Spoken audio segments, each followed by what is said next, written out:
You are listening to the Hiking Radio Network, where we talk the walk with shows by hikers, about hikers, for everybody.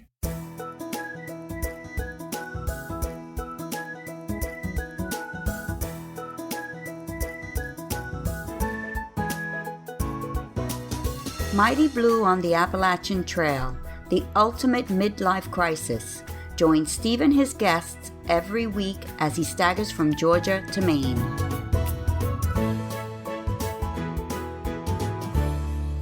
Hey guys, thanks for dropping by again to listen to the show. You listen to me, Mighty Blue, and this is episode 355 of Mighty Blue on the Appalachian Trail. I've got to say, I have rarely felt less mighty than when I spoke with today's guest, Nick Gagnon, or Chezwick. Nick has had a truly remarkable adventure, and I asked him on the show to tell us all about it. He took just a little longer than I did when I did the Appalachian Trail, but Nick hiked so much further than me. He'll tell you how far in a couple of minutes. Then we've got an old friend of the show for our Mighty Blue class of 23. Steve Nota first came on the show to talk about the Aussie tracks, as they call them down under, and he told us then that his plan was to come over to the US. He was originally from Boston, by the way, and to do the AT last year. Well, he did come over, but something happened, and he's back to finish what he started, knowing full well that it can't be a through hike, but the completion is really important to him. Then, in quite a short reading this week, George Stefanos gets into Maryland, aware that, at last, the states are adding up. So let's meet an extraordinary backpacker. This is Nick Gagnon, or Chezwick. Well, I've got a remarkable guest on today. This is Nick Gagnon, or Chezwick. Thanks for coming on the show today, Nick. Yeah, no problem. Thanks for having me. Well, you just recently, and I was working it out actually, you've recently finished hiking the Great Western Loop in just a few days longer than it took me to hike only the Appalachian Trail in 2019. So tell us how far you've walked and how long it took you. Well, the Great Western Loop's 6,875 miles, and I started on April 19th, and I finished on November 3rd, and it took me 197 days and 11 hours, which came out to a 34.8 mile per day average. Well, I did that basic math earlier on. So let's talk about that. You walked on, I came out of 34.89 miles, but you actually added the 11 hours, didn't you? So it brought it down a little bit. Yeah. And that's 34.9 miles every single darn day. So I guess the first question is, and you've only been back now, a month and just over a month. How are you feeling physically? How are you feeling? I'm feeling pretty good. Having to come back and 4 days afterwards, getting knee surgery, so I was so used to, moving every single day for almost 200 days and forcing that rigorous pace that the trail requires. And then all of a sudden I'm told no weight bearing on my leg for 6 weeks, and then being stuck on the couch and, hobbling around on crutches and not able to do anything. It's been more of a difficult transition than I thought it was going to be. But, the knee was so messed up that it had to get done. I mean, it's not a major surprise because, that schedule, does it allow you to take any rest at all, like 0 days? But probably the answer, I presume, is no, because you came up with that average number. So how were you able to get rest on the trail? Well, I mean, I would rest or take breaks, 1.5 to 2 hours a day. But really, I would always shoot for 5 hours of sleep a night. If I could hit 5 hours, then the day was going to be all right. I did take some time off the trail, but it was never a complete zero. It was never that I'd wake up in a motel room and just say, you know what, I'm going to take the rest of the day. Yes. So there was always, a mile to get into town. And then, you have to do all kinds of stuff while you're there. But my whole thing was, I always thought about the San Juans and that I had to get through the San Juans before winter set in. And so that was what was driving my pace. And I knew I couldn't take too many rest days, if any, to be able to get through that section of New Mexico and Sure. Colorado before the winter came. So that exhausting pace, and now you've stopped. completely stop. Have you carried on eating at the rate you were Yeah. eating? That was the thing is, I lost 25 pounds when I was on the trail, and I'm a skinny guy anyway. So, Yeah, I I can was see. about 155 pounds. I mean, I was a beanpole. So I've gained about 20 pounds back. I'd like to gain another 10. Right, Um, right. and, being able to still sustain this 4,000 calorie a day diet, it's not too hard to do. Yeah, peanut butter and Snickers will do it every time. And everybody who listens to this show knows that I always think that this is so much more mental than physical. Yours must be both, because there is a physical toll to be had on your body. You've already told us about your knee. How do you prepare for those lousy days? Because you must get them, especially when you have such a brutal schedule to keep up. Yeah. Because you can't wake up in the motel, can you? You literally have to keep going, don't you? Yeah, I mean, the lows certainly outweigh the highs because, the pace forces you to deal with weather situations that, the average thru hiker is going to either pitch their tent and wait it out, or they're going to try to get into a town and get out of it. But Sure. for this, you have to just get right in your head that no matter what you encounter, you're going to keep going. And it got to a point where I wanted it to be more comfortable being on trail. When I went into towns, I wanted that to feel strange. So I would really limit the amount of time that I spent, I guess, in civilization. So, if I could get into town and get my stuff charged and get food and do what I had to do and get back on the trail, that's what I wanted, because I wanted to be on the trail as becoming my normal life now. Sure. To exist that way, no matter what the weather or terrain was, that needed to become normal. And it was probably by the time I got to Wyoming where that became the situation. And so, cowboy camping, on the side of the road or in the middle of the desert or wherever it was, it sounds crazy. But for me, that was my life. And because that became my life, it didn't seem strange at all. So now you're cowboy camping on your sofa, binge watching TV, I presume, are you? Yeah, man. And it's brutal. I'm going crazy over here. Yeah, that's even tougher. So you just mentioned you like to sleep for 5 hours a night. Is that because I know that when I was hiking, frankly, being old, obviously, I wanted to sleep as much as possible, and I often did sleep for 10 or 12 hours. So what did your day look like? Did you try to get to sleep at a certain time and then wake up at a certain time and get on the trail, or how did you actually manage your day? So the alarm would go off at 3:59 a.m. For some reason, I just thought waking up in the threes made me seem to more give yourself hardcore. a minute snooze, yeah. Yeah. So what I did was I didn't do coffee because I didn't have time to heat it up. I had to wake up and get going. So the alarm would go off at 3:59, and I would take 2 caffeine pills, smoke a half a cigarette, and then go back to sleep. And then within Hang on, you can't pass over that. Smoking a half a cigarette. Because this shocked me, though. You said you smoked, didn't you? Yeah, I smoke a half a pack a day.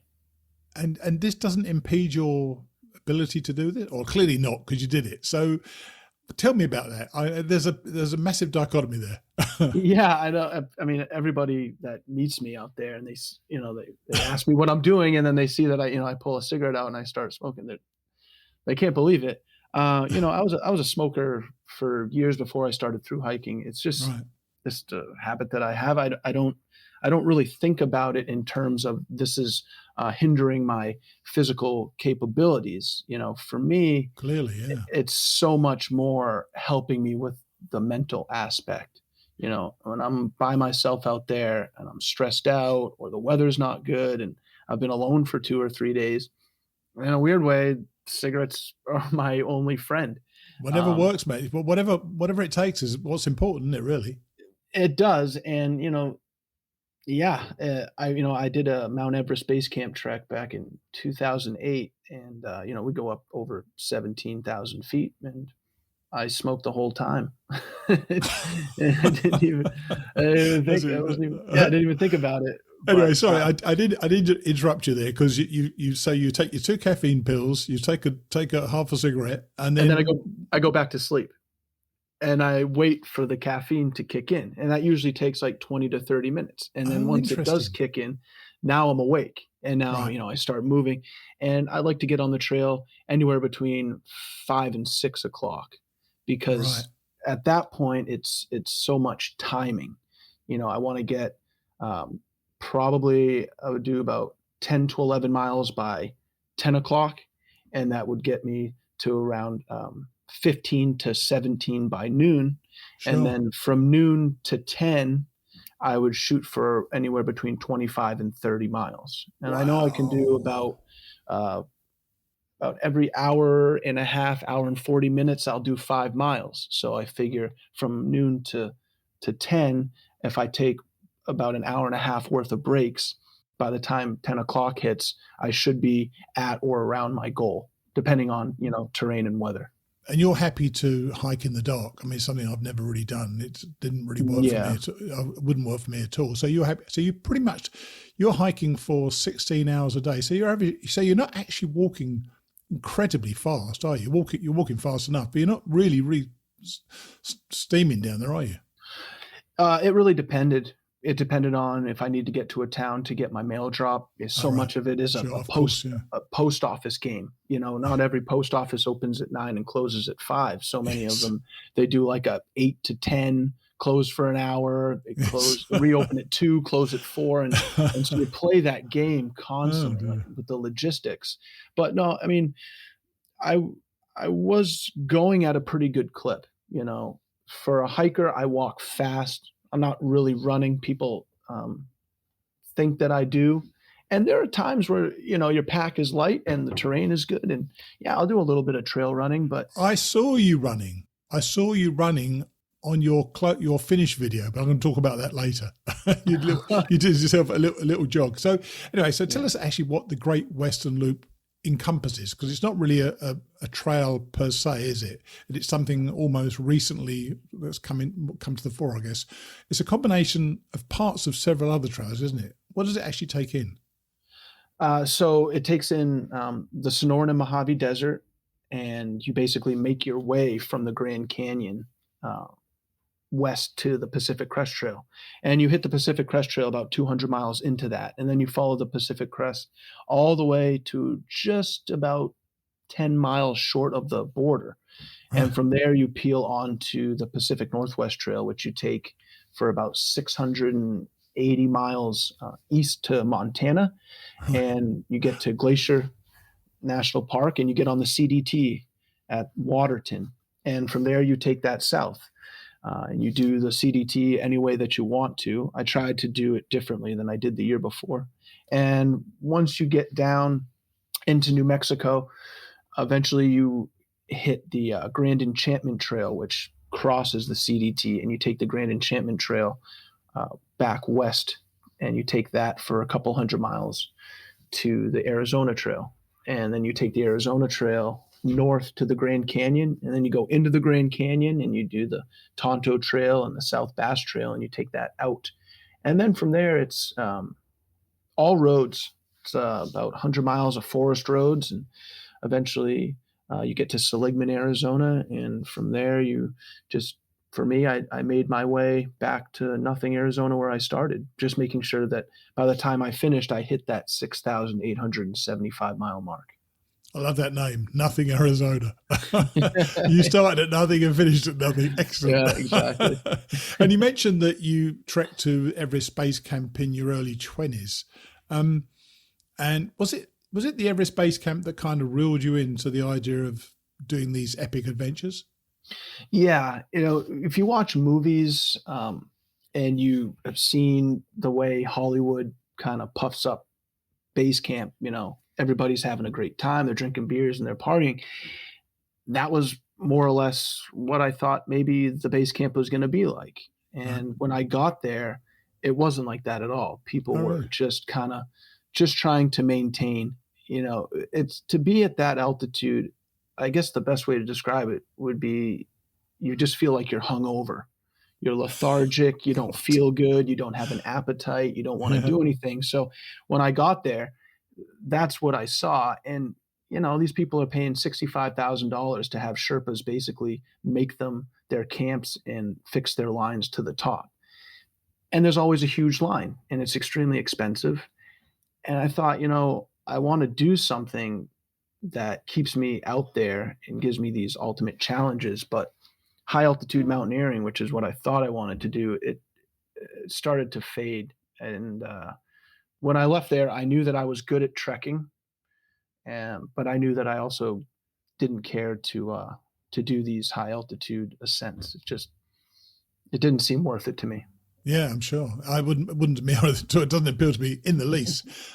So when did the idea to do the ECT came from? From what I read about you, you were into your late 20s, early 30s. You started thinking about this because you then did the ECT, which is another epic long trail. So talk to us about that and why that came on your radar. Well, I live in a Appalachian Trail town just past Mount Washington up in New Hampshire. And so, visiting this town before I moved here, you're always seeing AT hikers throughout the summer. And it just happened to be that my job ended in December and I didn't have anything lined up, and it's too early to do the AT. So I just started kind of doing some research. And as I was scrolling through Google images, I came to like this really cool looking safari, Jurassic Park terrain, wilderness, and I clicked on it and it was the Florida Trail. And I thought, I wonder if there's a way you can link the Florida Trail to the Appalachian Trail. And then I came across Nimble Will Nomad's book, 10 Million Steps, where he, in 1998, he did the Eastern Continental Trail, the second person. And that's what he did. And he started on New Year's Day. And I thought, wow, this is perfect timing. It's, the middle of December. I just buy a bunch of stuff. I fly down and I just start hiking north. And the timing just happened to work.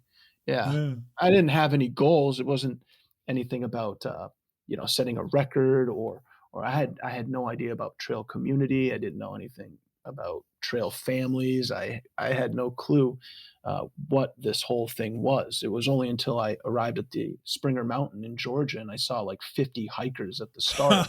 And then I said, oh, so this is a thing. Like people do this. And so that's how it happened. That's cool. So then you went through the AT and all the way up to the border. Amazing.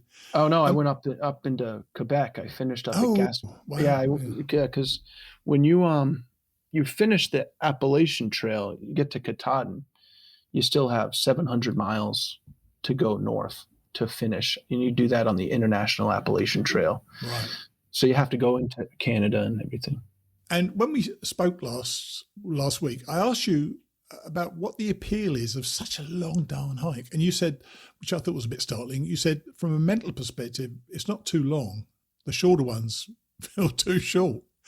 I suppose with the speed that you're moving at, you probably need those longer miles, don't you? Because if you're putting in all these long days, you're out about the same time as I was. As I say, that's what struck me. You and I have spent relatively similar amount of time, but you've got about 4 times as far as I have.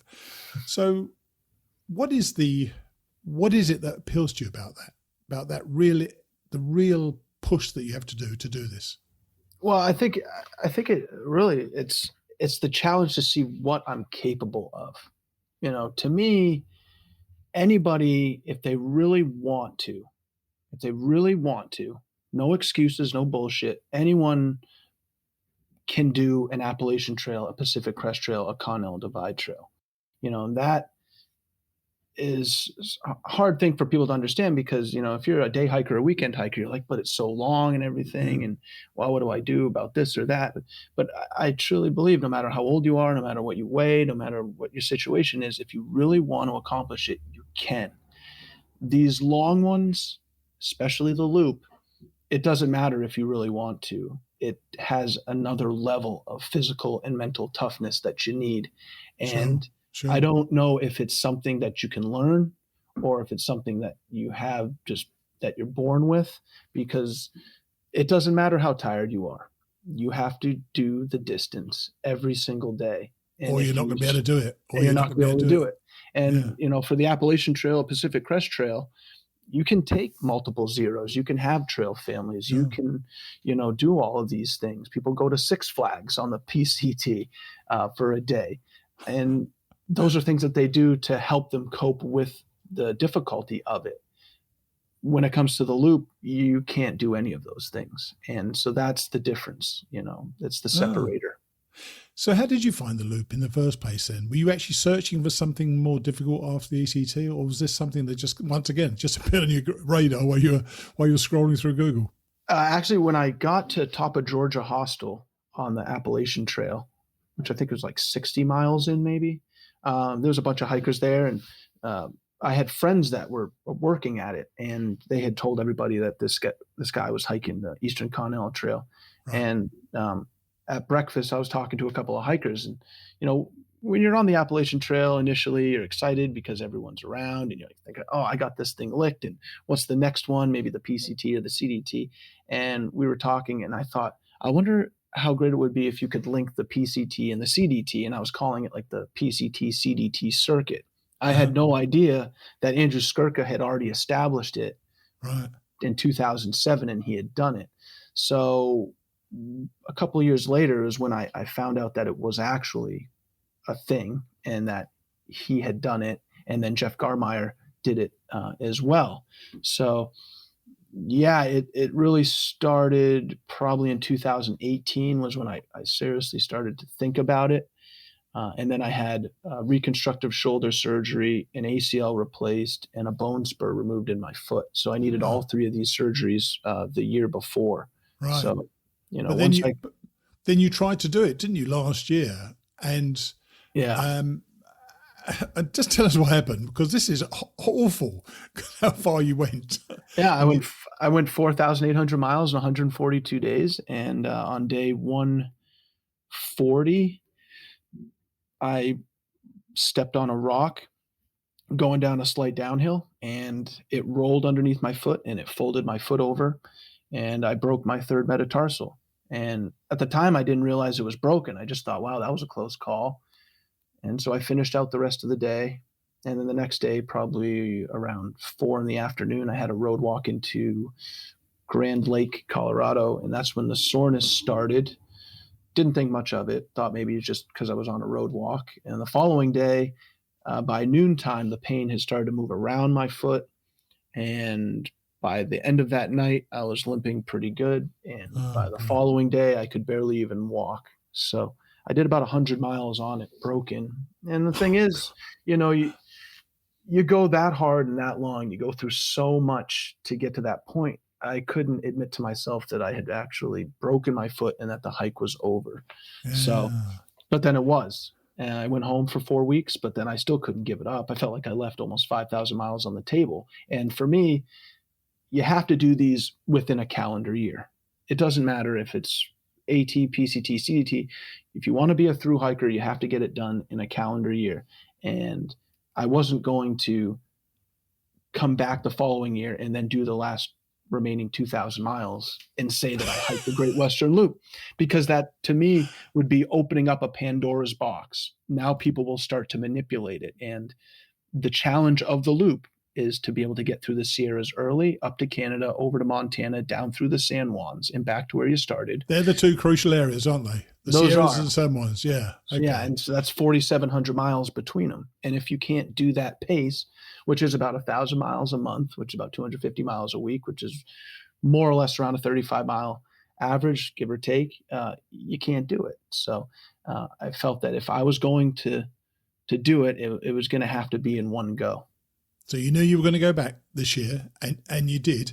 Did that 4,800-mile hike feel wasted, or can you rationalize it and almost use it as a shakedown for this year? Because you must have learned valuable stuff out there that you probably use again this year, didn't you? Absolutely. It was the longest and hardest practice run you could possibly have. Big old shakedown, yeah. Yeah, I mean, that was what I took from it when I decided to come back was, well, when I was out there the first go around, there was towns that I maybe would have skipped and not gone into. My resupplies didn't have to be 7 to 8 days. I could maybe do 5 days, have a lighter pack, and do things like that. So yeah, I learned so much on the first attempt. I wasn't going to poison myself with DEET. I wasn't, I was going to be more aware with warm weather gear. So every time you do a through hike, it's like anything, repetition is mother of skill, and you get better and better. And for me to have it so fresh in my mind, it was literally 5 months after I conceded the first year, I was back where I started and just Wow. started going. I knew the route, I knew the water supply situations, I knew the water carries, Yeah, very and helpful. and I knew what I was capable of as far as distances, and that really became 5-day food carries at or around 200 miles every 5 days. So were you on schedule at the time to break 200 days? Because I know that's the important bit. That was the important bit for you, wasn't it? This year, anyway. Were you on schedule to break it last year as well? No, actually, because I had so many issues with being sick, and I got caught in a snowstorm for 3 days in the Sierras, and a really bad rain lightning storm in Yellowstone for 3 days, ran out of food. So many things happened. I was at a 33.6 mile average when I broke my foot, Slacker. which, yeah, I think that came out to about 203 days is what it would have been. Now, that's not to say that I wasn't pushing hard to increase my overall average, but knowing now what I know about the Grand Enchantment Trail, it would have been very difficult for me to increase it by the time I started on that section.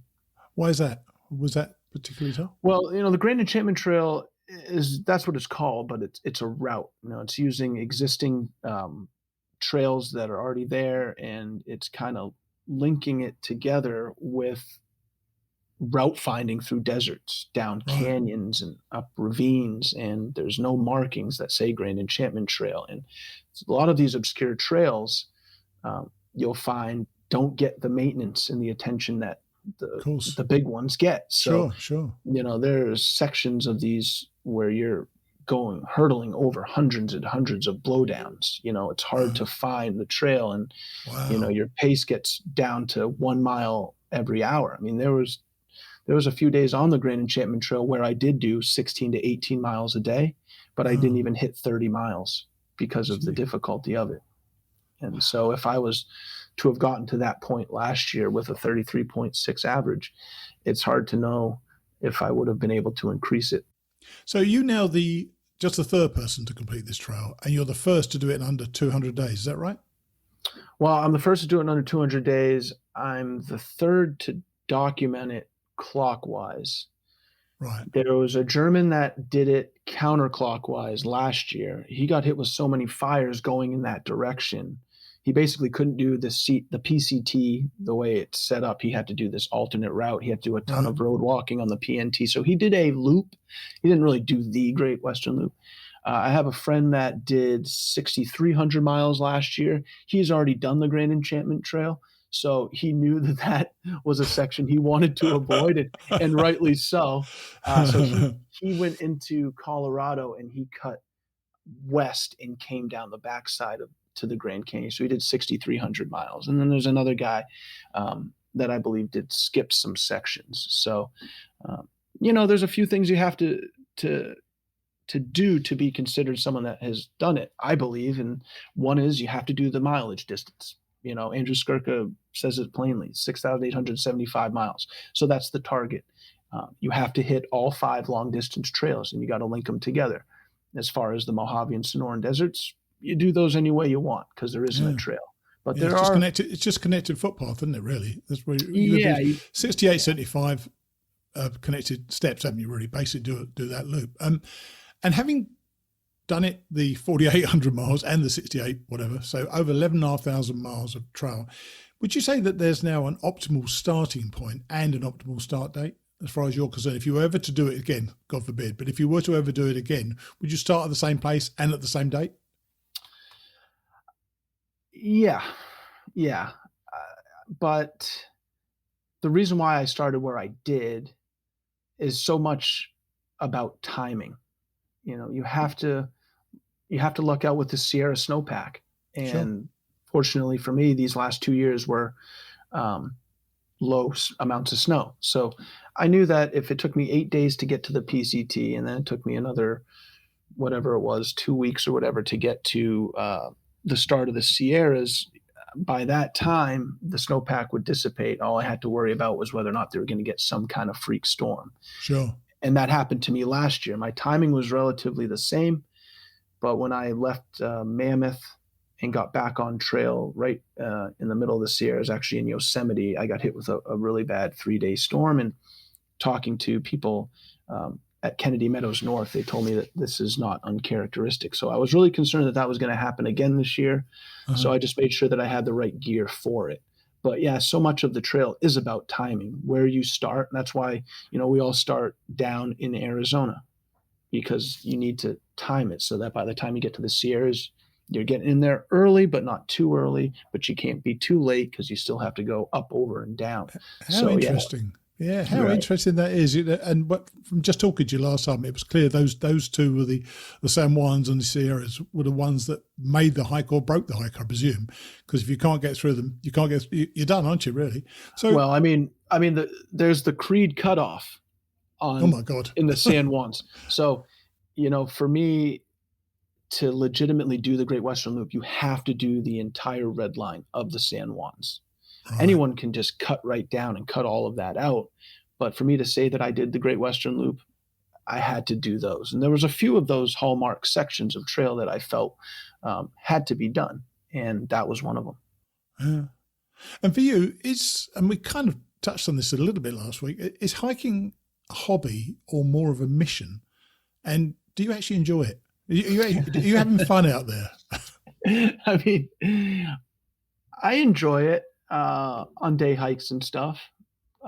But I always set a challenge when I do a day hike of, can I get up and down at this certain amount of time and stuff. But yeah, the loop for sure has to be looked at as a mission, and it has to be looked at as a challenge because of what it requires. And if you don't approach it that way, and you approach it like all these other through hikes of just, well, let's see how far I get today and let's see how it goes, you're not going to finish it. You don't start the loop doing a 15 to 20 mile day and go, well, I'm eventually going to build up to that 30, 35 average. So it truly is a mission. It is absolutely a mission, isn't it? Really? Yeah. But you still enjoy it, because, and this actually leads on to what I already wanted to know. The way you are hiking, the way you do this, you must feel really comfortable with your own company. Are you naturally a loner, or is it just on trail that you kind of have to put yourself in that situation? I'm not a loner, actually. I have a lot of friends. People call me an extrovert. Because you come across as an affable guy. But you're spending a shed load of time on your own, and that's tough, isn't it? Well, it is, but you got to remember, when I didn't know anything about through hiking, my first one, I started on the Florida Trail, and I didn't see anybody. And so for me, I didn't know any better. I didn't know that there's a community. I didn't know people would hike together in groups, that they'd meet. Right. So I started through hiking with this idea that you just do it alone. And so that first almost 2,000 miles, by the time I reached Springer Mountain, I was basically alone. And that's kind of how I just figured hiking was. And it was only until I got on the Appalachian Trail and saw, all of these groups and all these people that I was like, oh, you can do this with other people. So you joined the party. Yeah. But so for me, the beginning of my career, if you want to call it that, was alone. So, I got over 18,000 trail miles now, and I think I've hiked with people about 2,500 of those. Wow. And that's part of the mental challenge of it is, I'm sure, when you're doing the loop, you're going to be alone, because that's how you have to do it. Now, you'll see people, and if you're going the same direction, doing more or less the same pace, then you'll have conversations, and that will feed me a little bit in a mental way, because now I'm not talking to myself so much. But if you are one of those people that can't be comfortable in your own head, then doing something like this is certainly not going to appeal to you. And do you have support when you're out there, or do you work out the logistics as you're going along? I know you had sponsors, and you're happy. You're welcome to share out your sponsors if you wish. But do you have support? Somebody supports you with all your packages, or is this something you set up ahead of time? Well, I set up 36 boxes, 5 days of food, and my mom would send them to me. Right. But because I had done so much last year, I started early on this time getting really sick of the food. It's relatively the same. Even if the bars Yes. are slightly different, they're still basically the same. So I started to have her back off on sending those, Right. and I would just resupply in towns just to change it up. But the thing is, when you're dealing with post offices and you're dealing with hours, that makes sense when you're driving to a place, but when you're hiking, you don't know what's going to Exactly. happen. So Exactly. that stress of wondering, am I going to be able to make it in every 5 days? And I just eventually realized that, I'll have a box sent 2 weeks up the trail, and I'll just resupply for these 5 days in Sure. between. And Sure. that way I don't have to rush to get to this place. Sure. Because it Yeah. was never worse than when you arrive in a town to get your box at 3 in the afternoon on a Saturday, realizing that they're closed. They're not open on Sunday. And Yep. oh, I forgot, it's a holiday weekend, so they're not open on Monday either. Oh dear, dear. Yeah. So for me, it was just more helpful to just spend the money and just take that out of the equation. The only times I really wanted and needed a box was when I had shoes in there. And so that was, Of course, yeah. yeah, that was 11 different times. And sending gear back as well, things like that. Yeah, sending gear back. And, this is another thing that's different with the loop versus doing just a regular through hike is if I got to town and the post office was closed, I wasn't going to stick around and wait for them to open the next day. Right. I would just go to I'd go to a store, I would resupply, do what I had to do. I'd get back on trail. And then within a few days after, when I had service, I would call them and send that package forward. Right. So Okay. those are things Yeah. I could never really deal with, is if I got there and it wasn't there, I'm gone. So I looked at your website when I was making these notes, and you got this terrific, as I say, this little finish video, and it's not at any of those iconic spots that we have, like the Brown Side Katahdin or the big sign on the Pacific Crest Trail or whatever. You stopped at what looks like a telegraph pole. that was it. There's something appropriate about that, as far as I'm concerned, with this loop. Talk us through it, because that looked such a great. It was an epic finish. Wherever you are, it's an epic finish, isn't it? Really. Oh, yeah. Did it feel epic to you? It did, but after last year and then going through it again, it almost became like this thing that I never thought was going to end. It was so long, and it took up, between preparing and the first attempt and the second attempt, it was almost 3 years of my life. Sure. So when I was coming down the road and I saw the dilapidated building and the nothing sign, I didn't really know how to feel. And I just... Were you emotional? Were you emotional? No. Really? No. Were you glad it was over? Yes and no. You work so hard for this thing, and Of course. And then you tag it, and yeah, it was a very strange feeling. Do you remember Bob Geldof, Boomtown Rats? Totally off topic, but it's exactly the same topic, actually. Bob Geldof of Boomtown Rats, he organised Band Aid and Live Aid in the UK. Yeah. And his autobiography was called "Is That It?" He thought, when he was successful with that, is that it? Like almost, what happens now? What am I supposed to do now? And I think that's the thing. A lot of people who do a long hike, a through hike, of however long it is, even mine felt a long way to me, I tell you. And when I finished it, I felt very accomplished that I'd done it. I felt good about it anyway. But you do get this feeling of almost deflation when it happens, because you don't really know what you're supposed to do next, as if there is a next step in your life, but there isn't. You've done your last step on that trail. And it's a strange feeling and for you, having spent 11,500 miles on it, to eventually touch that telegraph pole at the end, I don't know how, I'm not articulating this well at all. I'm thinking to myself that it must have given you so many mixed emotions that you're going to start processing those emotions as time goes on, and you've probably been doing it while you've been lying on your sofa recovering as well. Yeah.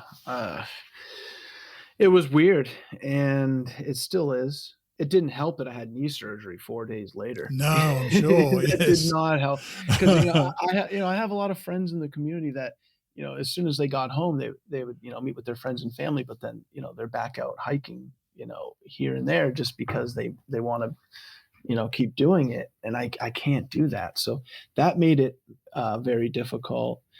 But, I knew that this is the hardest and longest through hike in the world. And I did it, fast. And I probably won't ever do anything at this level.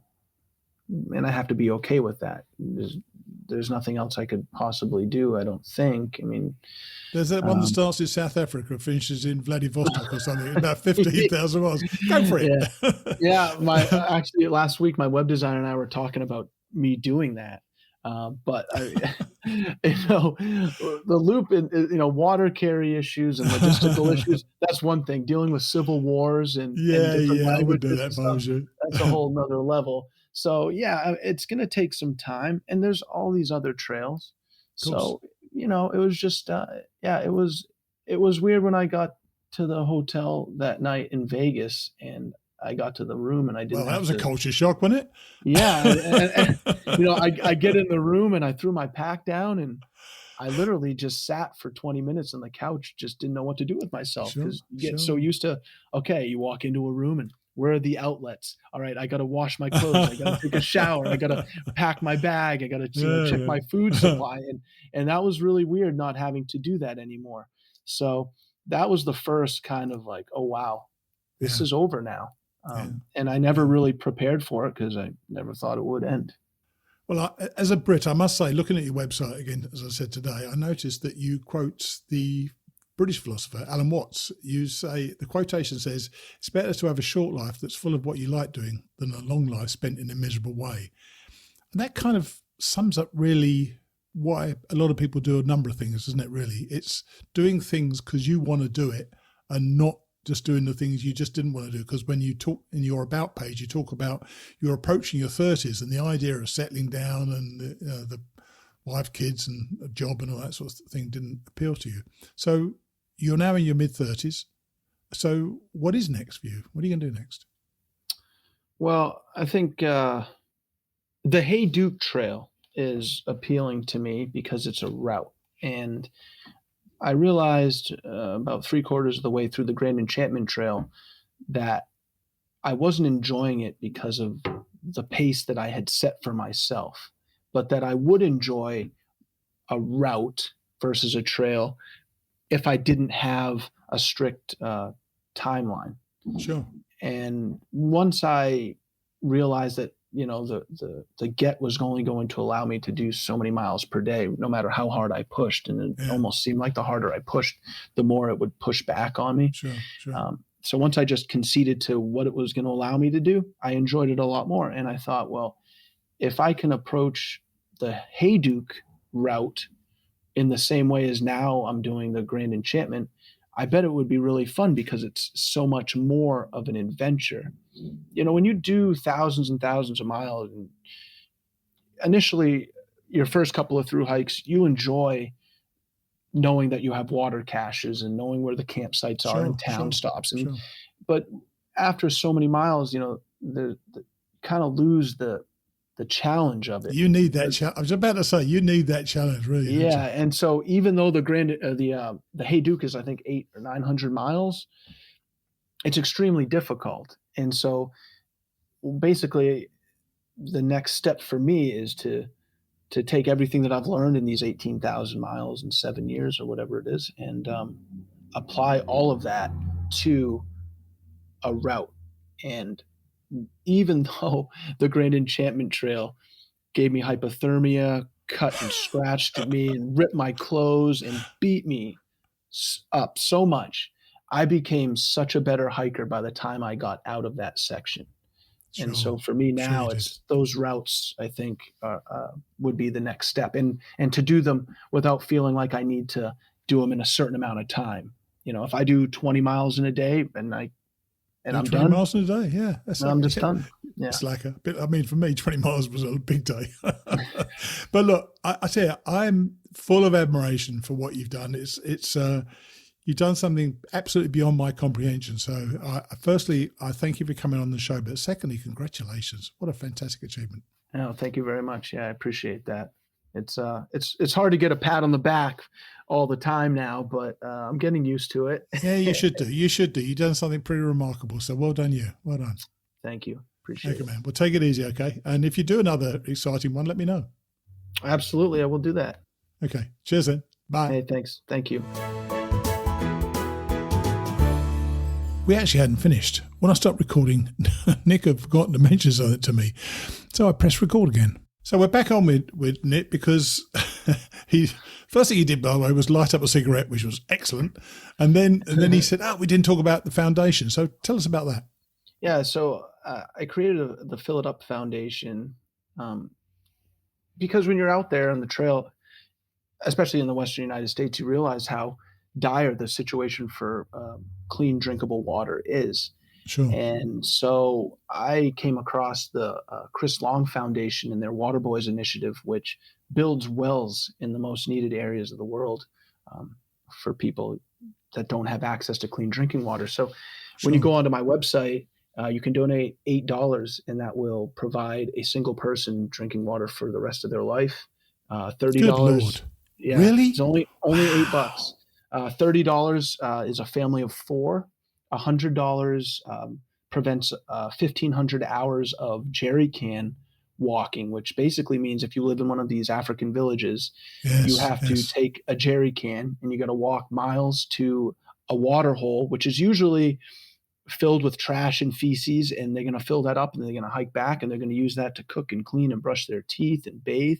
And so the course of these 2 years raised enough money, I believe, to get almost 500 people access to clean drinking water for life. And, what I did was great. And I'm happy that I was able to accomplish it in the way that I wanted to. But, forever, these people are going to be taken care of in a way that is important because water is a human right. And I was glad that I could bring attention to that situation, which is pretty dire in a lot of parts of the world. Well, I'll definitely put that link in the show notes as well. And if people want to contribute to that, then that'd be great because I know the work being done by these organisations is changing life in Africa as we know it. I mean, it's just remarkable, isn't it? Yeah. Well, look, I appreciate you remembering that. I see you just blown some smoke out. I say it's the smoke, or it's the smoke that restarted your brain. Mm-hmm. Yeah, right, man. Yeah. Okay, man. All right, good talk to you. Thank Cheers, you. man. Appreciate it. That is such an important mission. So I'll add a link to the foundation in the show notes. But what about smoking half a pack a day? Especially when, as he said, he needed another level of physical and mental toughness. And I'm sure it is. There's no rest if you want to get through the Sierras and the San Juans safely. It was all predicated around those two places. I thought that was fascinating. And he said something that I hope you all noticed. He said that repetition is the mother of skill. I'm sure it's an expression several of you will know, but it was new for me, and I think it perfectly articulates how you get good at something. Blimey, even I was hiking pretty well after 6 months on the trail.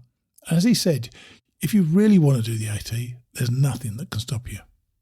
It was so interesting for me to be able to interview somebody who can truly be regarded as an elite level hiker, particularly because he was so down to earth and willing to share. I hope you all enjoyed that, because I know I did.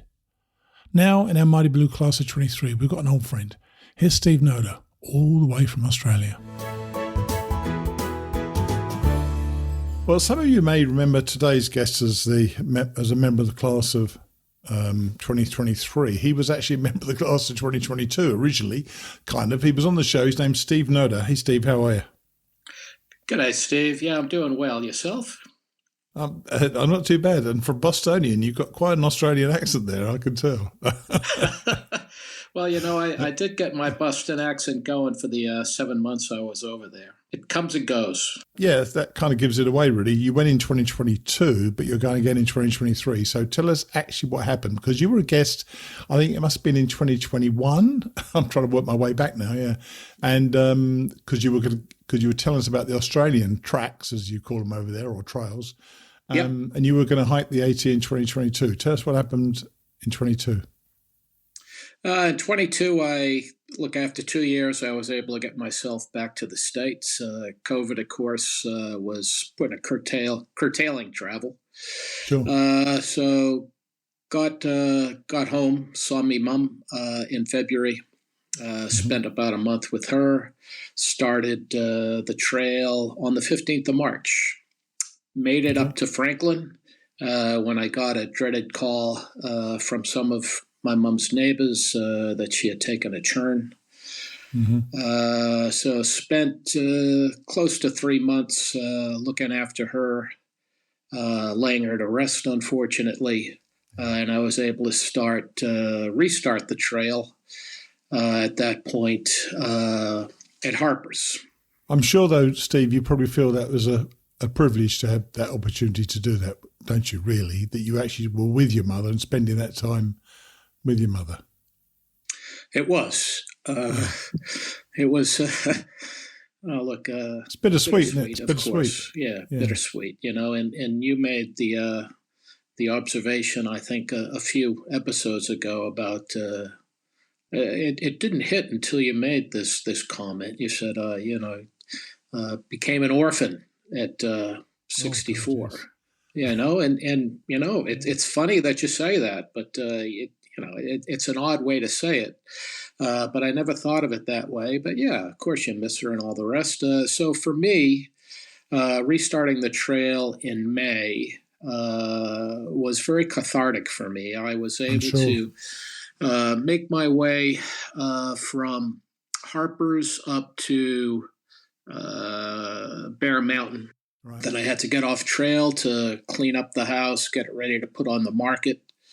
Went back on, and I think it was the other way around. So I cleaned out the house and everything, went back on the trail at Bear with the idea to finish in Bennington this year, 2022. Sure. And what happened? As you can imagine, you're spending a lot of time on the trail and a lot of emotions. Of course, yeah. Wow. And I think I sent you the photo of when I was in the area of, is it Cannabis Lake or something like that? There's this this display on the trail. It's called the Telephone in the Wind. And it's just a telephone. Oh, you did send me that. That's right. Yes. And you read the little bit of blurb that's there. Yeah. Note that goes along with it. And my God, did that hit me? It just broke out all the emotions all at once. And I was really weeping on the side of the trail for about 20-30 minutes. But, it was cathartic. It was good. But it drained the hell out of me. What was going to be about a 20-mile day ended up being about a 5-mile day. Well, that's okay. Well, when I got to the to Cannabis Lake, I was just drained. So I just kind of hung out there. Look, the heat didn't help either. I'll admit that. I mean, everyone was really beat. It was crazy hot. Late July, early August, on the trail. Yeah, it was actually August. It was dry and hot. So trying to find water and trying to stay cool was impossible. It was pretty draining. But look, as I said, on the main, it was a very, very good thing for me to be able to get back on that trail and really sort out a lot of stuff that was going on in my head. You know what? I'm sure that part of it was, and also the hike itself. It allowed you to actually hike the trail. So you've hiked quite a few miles of the trail, I presume, didn't you? How many miles did you actually hike this year? I knocked out about 700 miles. Nice. So from Springer to Franklin, and then from Harper's to Bennington, Vermont. Right. So now next year, 2020, I never know what year I'm in. So 2023, you're going to be in the class of 2023, filling in miles, I presume. So what's the plan so far? So the plan, I fly out from Perth mid-March. That's already booked. I'll rejoin the trail in Franklin where I got off. So I finished the trail. I got the call actually on a really crappy, rainy, crappy, rainy afternoon on Standing Indian Mountain. All right. Yeah. By Franklin. So that's where I'll get back on. Right. And look, the good part is, as you're around Franklin, as you might recall, there's you can do a couple of day hikes just to kind of get back into it. As you're around Franklin, and then I'll start pushing north up to Harper's. Then from Harper's, you get a lift up to Bennington and then head north to Katahdin. Cool. That's the plan. So from what you did last year, I've been talking to people about their various preparations and so on, but your case is slightly different. You obviously learned how to use most of your stuff on the trail, and I'm sure I'm sure it's different to the Aussie treks, but it's still a hike and it's still walking, it's still camping and so on. Did you find many differences, or did you find things about the AT that you feel has made you want to change some of your gear or change how you hike? Yes, to be honest. Look, my gear will stay the same. So I did tune the gear. So I had a quilt, a 20-degree quilt. I had my wife came over in July. She was helping me sort out the house. She brought over a lightweight sleeping bag, which really was very important for that second bit that I took, because the 20-degree bag was just way too hot, way too warm for that time of year. Yeah. And then I also had started off with an Osprey pack when I went through to Franklin, and I said I need to figure out a way to lighten up my bag a bit. So I spent every ounce counts. Doesn't adjust. Yeah. So I picked up what the heck's the name of it? A Gossamer gear bag. I was just looking at it there. Yeah. A Gossamer gear bag. So that gave me a kilo or so, 2 or 3 pounds off the weight. That all helps. And I also had an old pair of leather boots that I swore by. And I'll tell you that as I was going through Pennsylvania, and the boots got hot and heavy, and I realized that what everyone was talking about with the new like Keen boots or Oboz boots, I do like to have the ankle support. So instead of going with a trail runner or something like that, so the day I swapped out of the leather boots into the Oboz, or the Keens actually, that I was using, that was like night and day. Again, like we say, a pound off your feet is like 2 pounds off your back, right? I heard a pound off your feet is 5 pounds off your bag, which is amazing. Well, maybe. It may well be. So with most people for the Class 23, I've been asking what they're looking forward to, but you've already seen certain things. Are there things out there that you learned last year that confirmed how great the trail is, or did it meet your expectations when you went? I say last year, it means this year. In 2022, did it meet your expectations as a trail? It did, and then some. Right. Met some great people. The thing that really struck me was it really reaffirmed my faith in humanity, I guess is the best way to say it. People just, when you're on the trail, you're walking down one of the roads to get into town, strangers stopping, offering you a lift, bringing you back to the trail, without even asking. Really going out of their way to help. For me, I had my friends, that I hadn't seen for years, coming out of the woodwork. When are you going to be on this part of the trail? Let me put you up, blah, blah, blah, all that stuff. I mean, It was wonderful. and it really helped me get through the whole, all the emotional parts, not only going on the trail, but all the rest that was going on in my life. Yeah. Well, you know what? I think one of the things about the trail, people meet you where you are. Yes. You're literally standing on a trail talking to someone else. They're standing on a trail talking to you. Whatever you've done in the past, whatever you're going to do in the future, right at that moment, you're with that person. You're in that moment, and that allows you, or teaches you more to live in the moment, doesn't it? Now, I know that and I know, the other thing I've been asking people this year is what they're least looking forward to, but I'm not going to ask you that. I'm going to ask you: were there things about it that you didn't like? Yeah. You kidding me?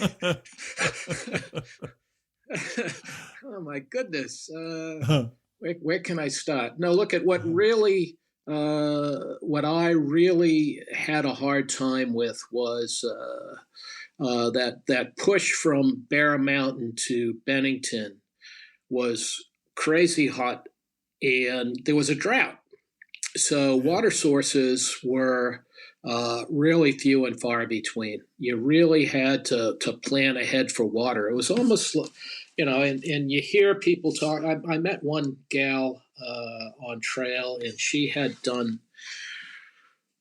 she finished in Montana. She didn't do the whole thing, with the Continental Divide Trail. Yeah. And she would talk about how water was hard to come by, and water carries and all the rest. And you have the Far Out app, and when I was going through Pennsylvania, water wasn't too bad, but goodness, that you would think that Connecticut and Massachusetts would have been pretty plentiful for water, but it wasn't. It wasn't. So, that was tough. And like I said, it was hot. And for me, the heat really did affect me. Whenever I got lost, it was generally on a hot day. And what was supposed to be a 15-mile day would turn into an 18 or a 20. It's sapping. Also, I was talking about this earlier on today with somebody else about it's not only sapping, but the fact that you don't get enough water, dehydration hits you too late. You're already dehydrated when you realise you're dehydrated, and it's not a good feeling, and it plays with your mind. Now, I know you went out there expecting to be called Dingo on the trail, but I understand you're thinking about a different trail name this year. Your 23 trail. I mean, it should be a Flash, right? Flipping long ass section like that, because I guess that's what I'll be. I won't be a through hiker, unfortunately. Franklin to Harper's and Bennington to Cotton is not a through hike. I'm filling in the gaps, right? Yeah. But it's still completing the trail, and for me, that was the goal. And to be honest, I think that I'll probably wrong, but we'll find out. Ask me as the summer goes. But I think that I'm saving, to be honest, the best views of the trail. I'll be rewarded with the best views of the trail from Franklin to Harper's, as you go through the Triple Crown in Virginia and that stuff. Yeah. Oh, yeah. And then again, when, you work your way through Vermont, which is beautiful. I know a green tunnel, but then, of course, the icing on the cake going through New Hampshire and Maine. It really is. It really is. Well, look, I'm going to obviously hopefully support you all the way up there. What we'll do, we'll catch up probably before you go again, just to see how your preparations are going, and then obviously when you get out here, we'll catch up with you and see how it's going along there. So appreciate you coming back on the show and joining our Mighty Blue Class 23. Okay, and I'm glad to be part of it. I'm glad take it easy, okay? For the opportunity again. All right, all the best, Dave. Cheers then. Bye. Yep. Bye. What a bloody tragedy for him, eh? I'm sure he was glad to have been in the country and by her side when his mother passed, and I'm happy that he was able to do some of the trail and is heading back to complete it. For some people, doing a through in one 12-month period is what it's all about. Yet not everybody, for a variety of reasons, is able to achieve that. Steve wants to complete the trail, and he's going to be doing that. We'll catch up with him again in a couple of months. Thanks to all of you who have donated to our shows once more. We really couldn't do this without those donations. Everything is getting much more expensive. This week, thanks go to our recurring donors, Ann Dobson, Mike DiCello, Jens Lippeheider, Lisa Runner and Brian Helton Jr. Thanks to all of you. I am so lucky to have that solid support, and I never take it for granted. Also, thanks to those of you who've checked out and bought items from our store, hrntradingpost.com. I'll be adding several new designs this week, and remember, the prices are now lower and shipping within the US is free. Check it out. Finally today, George Stefanos goes through what is a truly magical, almost unfathomable mile marker, 1,000 miles. Truly, you have to be there to feel it and realise that you're not even halfway. I'll see you next week. Chapter 12, 1,000 miles. Harper's Ferry, West Virginia to Penmar County Park, Maryland. Tuesday, the 12th of July, 1983, mile 997.5. Before I left Harper's Ferry this morning, I paid one more visit to ATC headquarters, purchasing fuel to top off my reserve bottle. Gene Cashin took a Polaroid of me for their Through Hikers photo album. The place had a nice atmosphere of family, which both warmed my visits there and on the other hand made me feel rather uncomfortable. I can't help it. I've been through so much on my own lately that I have difficulty blending back into a group environment. Still, those were good people. I wish I could have spent more time there, but any kind of a long layover now could be deadly. July in the mid-Atlantic states is miserable backpacking weather, and I needed to get back out into it before I grew too accustomed to comfort. By noon, I was hoofing down the long, steep incline of Washington Street towards the Potomac waterfront. Walking through Harper's Ferry, you do not need to be a military genius to see why it changed hands so many times during the Civil War. It must be one of the least defensible spots on earth. All the attackers needed to do was place artillery on the brooding heights encircling the spot and pound the crap out of the peninsula until the defenders yielded. Today, those nearby heights were ghostly apparitions viewed through rancid layers of steam and muck. The foulest air mass of the summer season has settled over the mid-Atlantic states, a stagnant grey blend of water vapour, tropical heat and industrial poisons. This is the type of weather in which people are advised to stay inside and avoid exertion. Yeah, right. As I neared the river, I found myself walking among the tourists past the old buildings in the heart of the historic district.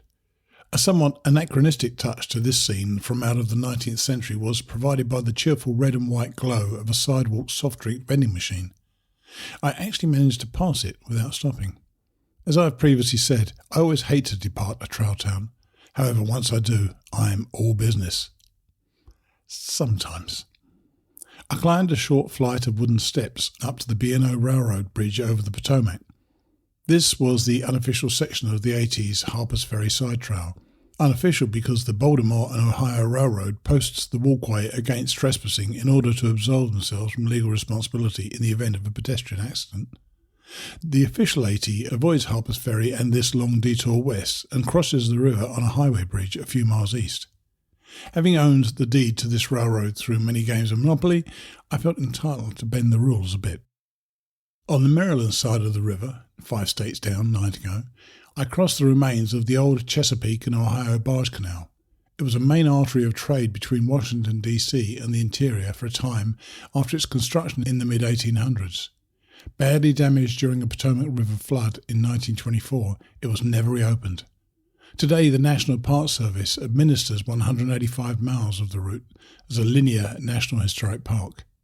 Much of the canal itself has been filled in, but its towpath still exists and has been made into a walking and cycling path.